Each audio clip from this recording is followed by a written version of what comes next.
मग अंत समय लहान्या मुलाला हाक मारली, नारायणा धाव. तसे नारायणाचे विष्णुदूत धावून आले. अगोदर यमदूत आलेले, नंतर विष्णुदूत आले. दोघांमध्ये गडबड सुरू झाली. ते म्हणतात आमचं गिऱ्हाईक आहे, विष्णुदूत म्हणतात आमचं गिऱ्हाईक आहे. शेवटी निर्णय ठरला हे विष्णुदूतांचं गिऱ्हाईक आहे, कारण याच्याकडे कोणतं पाप शिल्लक नाही राहिलं. सगळी पाप यानं धुवून टाकली होती. केचित केवलया भक्त्या वासुदेव परायणा. वासुदेव परायण झालता जणू काही त्या भगवंताच्या नामाने. सकृन्मन कृष्ण पदारविंदयो निवेशितं तद्गुणराजियैर्यः न ते यमं पाश्च धृतश्च तद्भटान् स्वप्नेऽपि पश्यन्ति किरणनिष्कृताम्. अज्ञानादथवा ज्ञानात् उत्तमश्लोकनामयत् संकीर्तितमघं पुंसां दहेदेदो यथा नलः. जसं काळी लागली म्हणजे गवत जळते, त्याप्रमाणे नाम घेतलं म्हणजे पाप जळते. आज या वेळेचा उद्धार झाला. दक्षाने नारदांना शाप दिला होता. दक्षांना 10 मुलं व्हायची आणि मग नारद महर्षींच्या उपदेशाने ते 10 मुलं संन्यासी व्हायचे. 2-3 वेळा झालं. मग दक्षाने विचार केला की आपल्या सगळ्या मुलांना हा संन्यासी करतो. उपदेश देऊन दक्षाने सांगितलं, नारदा माझा शाप आहे तुला की तू एक घटकाभर सुद्धा एका ठिकाणी थांबणार नाही. म्हटले 7-7 दिवस प्रवचन करू करू आमचे सगळे गावाचे गाव बिघडवून टाकले. पण आता मात्र माझा शाप आहे, तुला ते घटकाभर सुद्धा कुठं थांबणार नाहीस. मग सारखं भ्रमण करीत राहशील. शाप देऊन टाकला. आणि मग 60,000 मुलींना जन्म दिला. 60,000 मुलींपासून निर्माण होणाऱ्या सृष्टीचं वर्णन केलेलं आहे. इंद्राची सभा भरलेली. इंद्राच्या सभेमध्ये काय चालते माहिती आहे तुम्हाला? बस अप्सरांचं नृत्य, मृदंग वादन,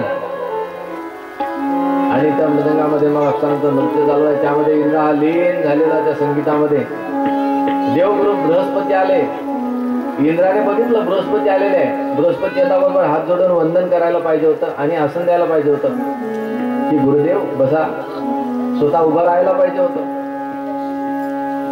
इंद्र उभं राहणं तर सोडून द्या, फक्त अशी नजर टाकली आणि नंतर न पाहिल्यासारखं केलं. पुन्हा नृत्यामध्ये लीन पट्ट्या. बृहस्पतींनी जो सभेचा त्याग करून निघून गेले. नृत्य संपलं आणि इंद्राच्या लक्षात आलं गुरूंचा अपमान झाला. तत्काळ गुरूंना बोलावून पाठवलं. पण बृहस्पतींनी जो त्याग केला तर परत नाही स्वीकारलं. आता मी येणार नाही. गुरूंचा अपमान घडलेला आहे, आता आपलं कसं होईल म्हणून इंद्राला दैत्यांची सर्वांची भीती. मग इंद्राने रुद्रासुराला गुरु केला. हा रुद्रासुर अतिशय विद्वान होता. रुद्रासुराला गुरु करून घेतलं. रुद्रासुराकडून विश्वरूपाला गुरु केलं. विश्वरूपाकडून नारायण कवचात्मक विद्या घेतली. नारायण कवचाने स्वतःच्या शरीराला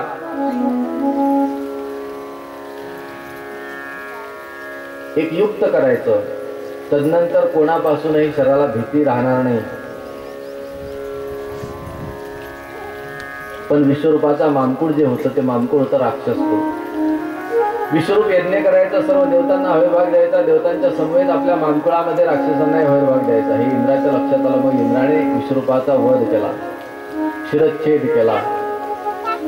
म्हणून इंद्राला ब्रह्महत्या लागली. वर्षभर हातात घेऊन राहिला.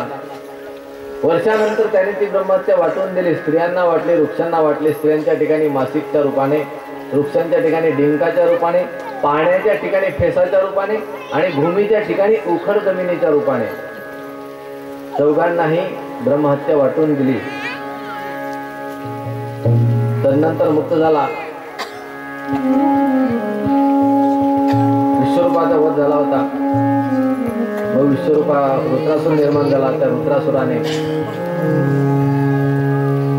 खूप युद्ध केलं, त्याचा नाश होत नव्हता. मग इंद्राने दधीचे ऋषीकडून दधीचे ऋषींचे अस्थि आणलेले आहेत. त्या अस्थिपासून वज्र बनवलं. त्या वज्रापासून मग रुद्रासुराचा नाश झाला. हा रुद्रासुर म्हणजे पूर्वजन्मातला चित्रकेतू होता. त्या चित्रकेतूला पार्वती मातेचा शाप मिळाला म्हणून तो रुद्रासुर योनीमध्ये असुर योनीमध्ये जन्माला आलेला होता. अतिशय विद्वान चांगला राजा होता. श्री नारायण भगवान की जय. भगवान परमात्म्याने साधूंचं रक्षण केलं आणि असुरांचा नाश केला. प्रल्हादाचं रक्षण केलं, हिरण्यकश्यपूचा नाश केला. परीक्षितीने सांगितलं भगवान तर सर्वांना सारखं वागवतात, मग असं का?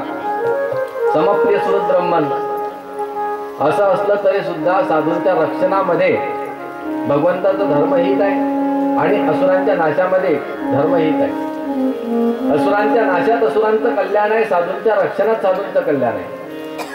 नख कापण्यामध्ये नखांचं हित आहे, केस कापण्यामध्ये केसांचं हित आहे आणि इतर शरीराला मात्र चांगलं ठेवण्यामध्ये, डोळ्यांना चष्मा लावण्यामध्ये डोळ्यांचं हित आहे.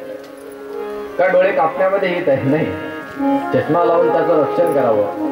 डोळ्याचं रक्षणात हित आहे, नख आणि केसांचं कापण्यात हित आहे. तसे राक्षस म्हणजे नख आणि केसांप्रमाणे आहे, वाढले तर त्रासदायक म्हणून त्यांना कापायचे आणि सुरक्षित करायचे.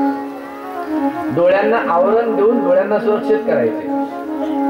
तसं आहे. भक्ता राखी पायापाशी दुर्जनाशी संहारी. हिरण्यकश्यपूने तपश्चर्या केली, ब्रह्मदेवाने प्रसन्न झाले. वरम गृही, वर माग, काय मागायचं ते मागून घे. मग हिरण्यकश्यपू वर मागत असतो. नंतर वै दिवानक्त मन्यस्मादपि चायुधे.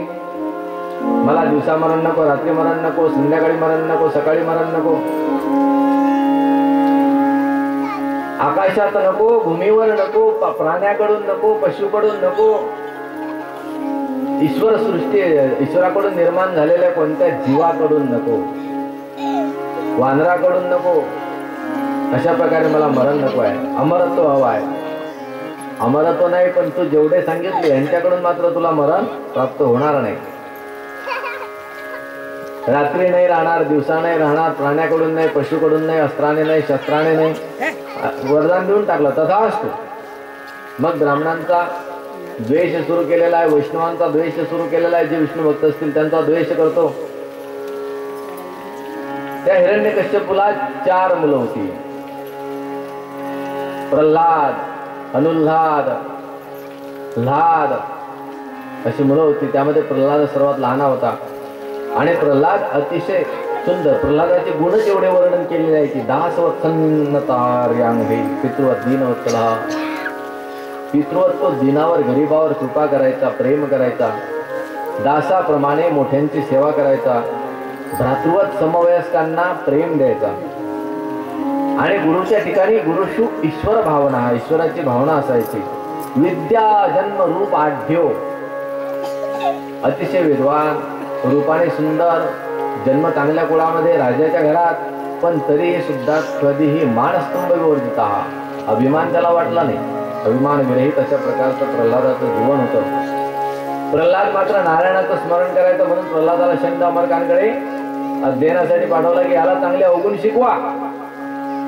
राक्षसांची शाळा म्हणजे अवगुण शिकवा. गुण शिकवण्याची थोडी शाळा असायची राक्षसांची, अवगुण शिकवा. चंड अमर्क मात्र फेल ठरले, अवगुण शिकवू शकले नाही. हिरण्यकश्यपूला वाटलं आता बरंचसं शिकला असेल प्रल्हाद, चोऱ्या लबाड्या, रोड कसे खायचे, गिट्टी कशी खायची, माती कशी खायची शिकला असेल. म्हणून प्रल्हादाला बोलावलं, मांडीवर बसवलं. बाळा प्रल्हादा, काय शिकलास? जे चांगलं शिकला असेल ते सांग. प्रल्हादाने विचारलं. बापाने चांगलं विचारलं, वाईट कसं काय सांगू? म्हणून प्रल्हाद सांगतो, बाबा श्रवणम कीर्तनम विष्णू स्मरणम अर्चनम वंदनम दास्यम सख्यमात्मनि वेदनम. त्या भगवंताच्या लीला श्रवण कराव्या, कीर्तन करावं लीलांचं, अशा प्रकारचं मी शिकलो. तसा लात मारून काढला.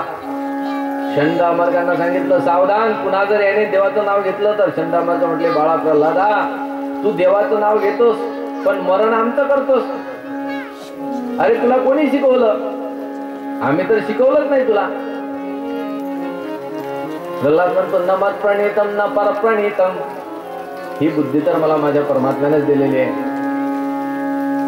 बघ आता काही गडबड करू नकोस, आम्ही जरा बाजाराला जाऊन येत असतो. चंड अमर्क गुरुजी गेले बाजाराला. सगळे मुलं आले प्रल्हादाकडे. म्हटले, प्रल्हादा, अरे आमच्याही लक्षात येत नाही खरंच तू काही शिकला नाही तरी तुला हे सगळं येते कसं काय? प्रल्हाद म्हणतो, अरे त्या भगवंताच्या कृपेने काय नाही येत, तो भगवान परमात्मा सर्वांना बुद्धी देत असतो, पण तुम्ही त्याला कधी विचारच करत नाही. प्रल्हाद म्हणतो, असं नाही. मुलं म्हणतात, आम्हाला सांग ना, आम्हाला पण असं वाटते तुझ्यासोबत भजन करावं, पण तुझा बाप खतरनाक आहे, आम्हाला भीती वाटते. प्रल्हाद म्हणतो, मला भीती वाटत नाही, तुम्ही कशाला भीती घेता? जो नारायण माझं रक्षण करतो तो तुमचंही रक्षण करेल. खेळ खेळायचे? मुलांनी सांगितलं, कोणता खेळ खेळायचा? म्हटले लपाछिपी खेळू.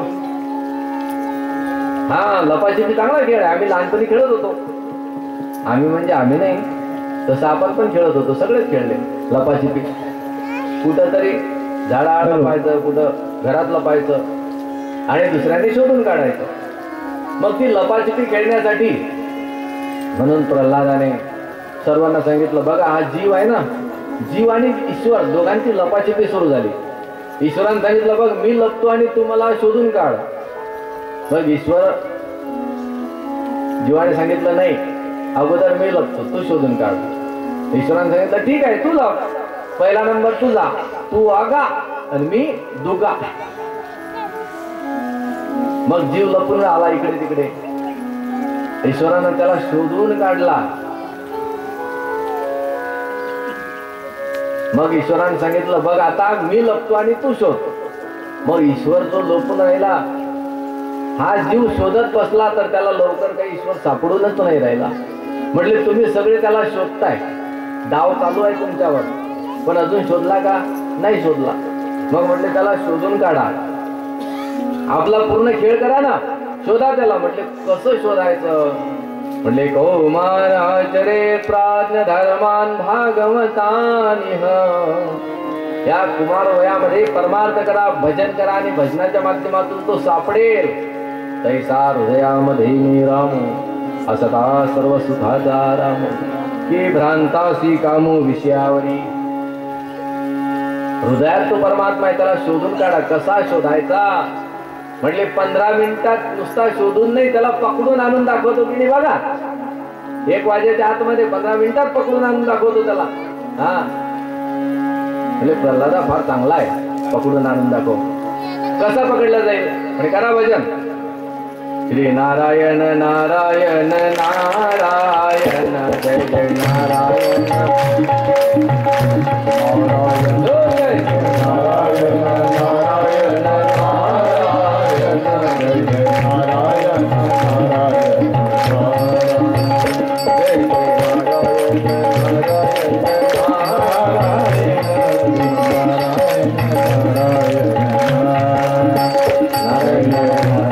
भजन करा. भजन केल्याने तो परमात्मा सापडतो.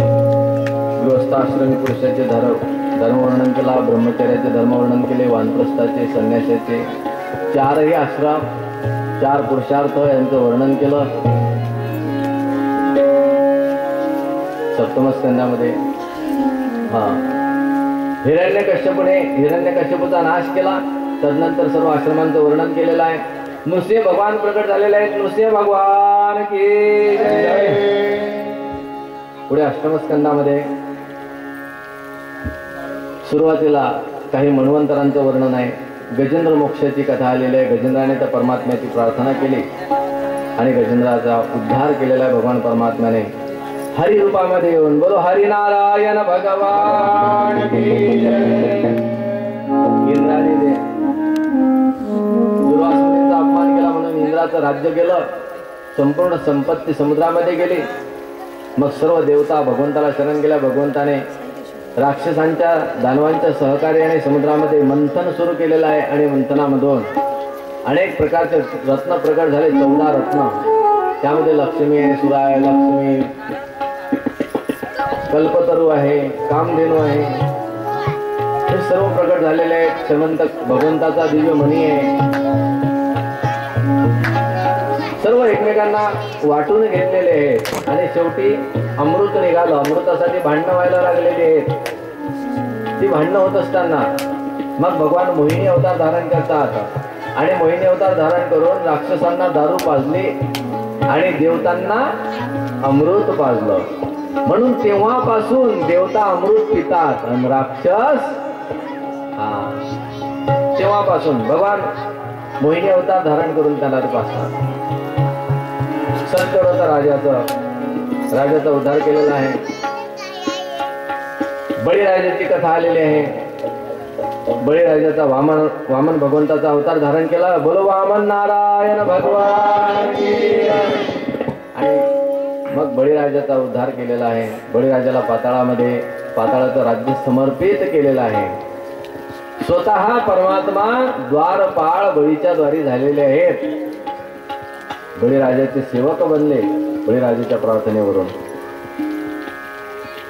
पुढे अमरीश राजाची कथा आहे. नवम स्कंदामध्ये अमरीश राजाचा उद्धार केला. अमरीश राजाकडे एवढी शक्ती होती. शक्ती म्हणजे स्वतःचे नव्हे पण भगवत प्रेमाची. सुदर्शन चक्र भगवंताने अमरीश राजाला दिलेलं होतं. ज्या सुदर्शनापासून अमरीशाचं तर रक्षण झालं पण दुर्वासा ऋषींचा अभिमान सुद्धा समाप्त झाला. पुढे सूर्यवंश चंद्रवंशाचं वर्णन आहे. सूर्यवंशामध्ये रामचंद्र प्रभूचा अवतार झाला तर रामचंद्र प्रभूच्या अवताराचं रामलीलेचं वर्णन केलेलं आहे. चंद्रवंशामध्ये ययातीची कथा आलेली आहे.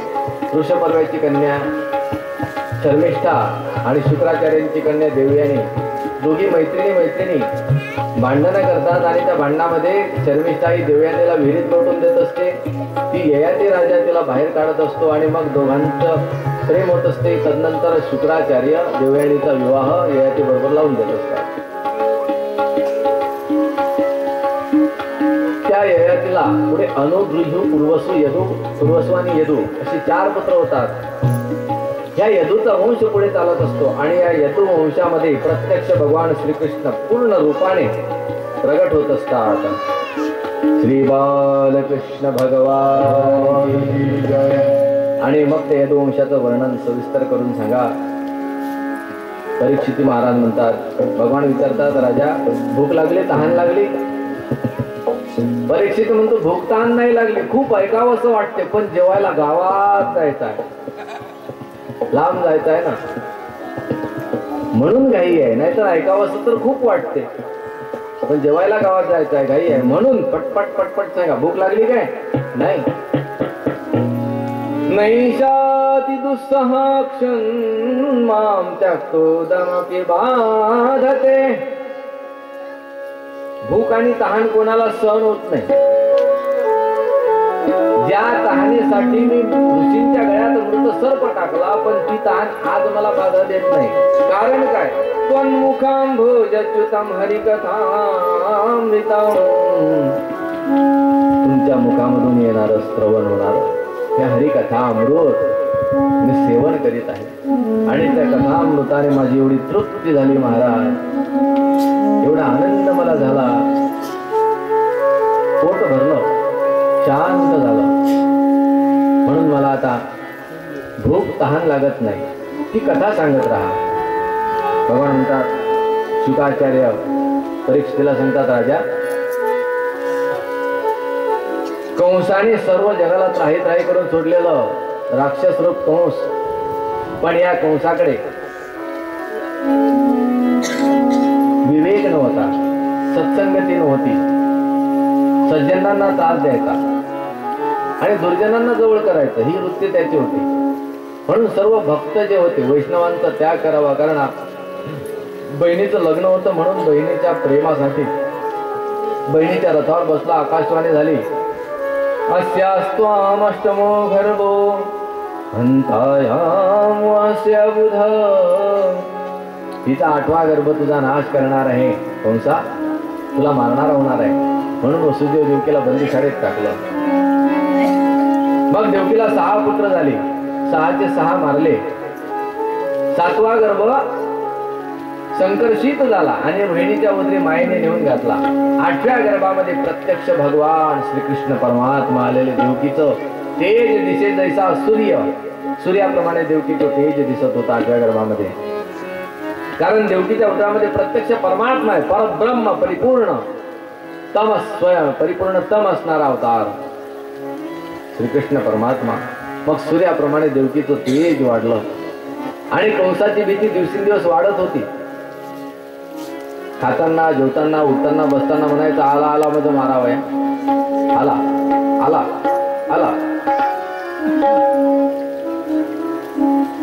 वाढणारा वाढण्यासाठी तो वाढणार म्हणतो लाडू, कंस म्हणतो आला. लाडू आला नाही, मागणारा आला. आठवा आला, आठवा आला, आठवा आला. असा आठवा मनामध्ये बसला की कंस स्वतः आठवा रूप बनला. सर्व देवता प्रतीक्षा करू लागल्या. भादो मास, श्रावणवती अष्टमीचा दिवस, रात्रीची वेळ. अशा रात्रीच्या वेळेला संपूर्ण भगवान येणार म्हणून नदी प्रसन्न झालेली आहे. अतिशय आनंदी आनंद झालेला आहे. आणि रात्रीच्या वेळेला भगवान प्रकट झालेले आहेत. वसुदेव देवकीच्या अवतरी 8 वर्षाची मूर्ती आहे. वसुदेवाला बघितलं, प्रणाम केला, स्तुती केली भगवंताची. देवकी ही स्तुती करते परमात्म्याची की प्रभू तुम्ही महान आहात, पण एवढ्या स्वरूपामध्ये तुम्ही जन्माला आलात. भगवान म्हणतात मी लहान होतो, पण इथं तर एवढी मोठी भीती आहे, मग काय करायचं. भगवान म्हणतात एक काम करा, मला गोकुळामध्ये नंदबाबाच्या घरी न्या आणि तिथं जी कन्या आहे तिला घेऊन या, त्या मायेला इथं आणा. बस आपल्या मायेच्या प्रभावाने वसुदेव देवकीलाही मोहित करून ठेवलं. त्यांनाही प्रत्यक्षात काही नाही करू दिलं. मग माया उपजली ते मग नेईन मग आणि येते. वसुदेवाने टोपलेत घेतलं, गोकुळामध्ये आले, यशोदेच्या शेजारी ठेवलं. मायेला घेऊन निघून गेलेले आहेत. कंसाला माहिती पडलं, कन्या जन्माला आली. रडण्याचा आवाज आल्यानंतर कंस येतो, कन्येला हातामध्ये मारण्यासाठी घेतो, तशी हातातून निसटली. आणि तिने सांगितलं, कंसा मूर्खा मला काय मारतोस, तुला मारणारा माझ्या अगोदर जन्माला आलेला आहे. आणि इकडे गोकुळामध्ये सर्वात अगोदर नंदबाबाच्या बहिणीला, ती जशी झोपेतून उठली, बघितलं घरात प्रकाश पडलेला, यशोदेच्या वगैरे बघितलं तर एक बाळक जन्माला आलेला. नंदबाबाला बोलावलं. गोकुळवासियांना माहिती पडलं. सर्व गोकुळवासी एकत्रित होऊन येतात. दूध, दही, घृतांबू सर्व एकत्रित करून त्यांनी आणलेलं आहे. आणि सर्व एकत्रित करून अतिशय आनंद नंदबाबांनी नंदस्वात्मज उत्पन्ने जाताल्हादो महामनः आहूय विप्रान् वेदज्ञान स्नातः शुचिरलंकृतः. स्वस्त्यन वाचन केलेलं आहे, जात कर्म संस्कार केलेले आहे. सर्व गोपी आनंदित होऊन नवीन वस्त्र धारण करून आलेले, स्वतःला सुशोभित करून आलेले. नव कुंकुम किंजल्क मुख पंकज भूतयः बलिभिः स्वरितं जगमुः ऋतुशून्य चला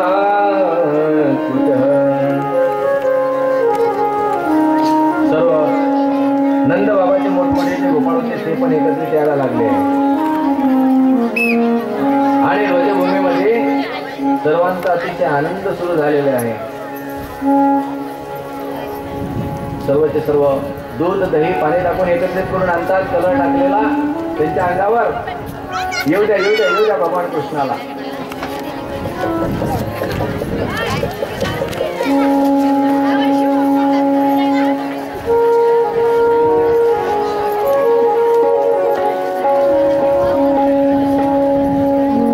भगवान परमात्मा गोकुळामध्ये येत आहे.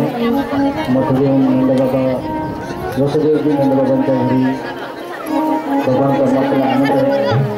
त्यावरील टाळ्यांच्या नगरामध्ये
सबको बधाई देनी है। ब्रज की भाषा में हम चलेंगे वृंदावन, और वृंदावन जाके हम कहेंगे नंद बाबा जी के घर जाकर, बोलो नंद बाबा बधाई हो, नंद बाबा धन्यवाद, नंद बाबा धन्यवाद। हाँ, की तुम्ही एवढा मोठा आनंद उत्सव केलेला आहे, तुम्हाला पुत्र झालेला आहे, सुखी रहा, धन्य हो नंद बाबा, धन्य हो यशोदा माई, सर्वांना धन्यता दिली। ब्रज में हो रही जय जयकार, ब्रजभूमीत जय जयकार, सर्व गल्ली गल्ली मध्ये जय जयकार होतो। ब्रज में हो रही जय जयकार, नंद घर लाला जायो है, ब्रज में हो रही जय जयकार, नंद घर लाला जायो है,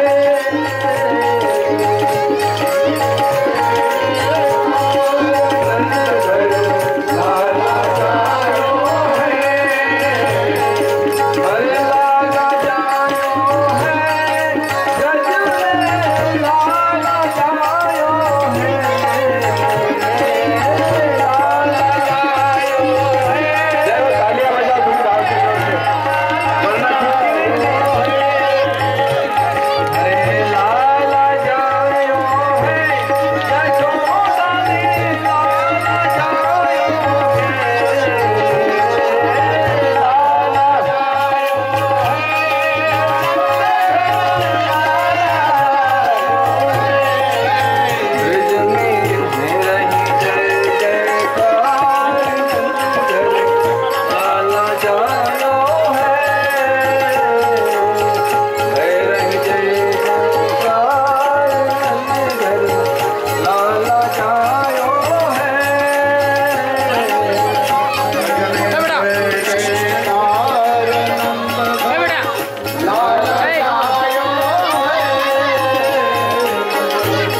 दीजिए कन्हैया झूले।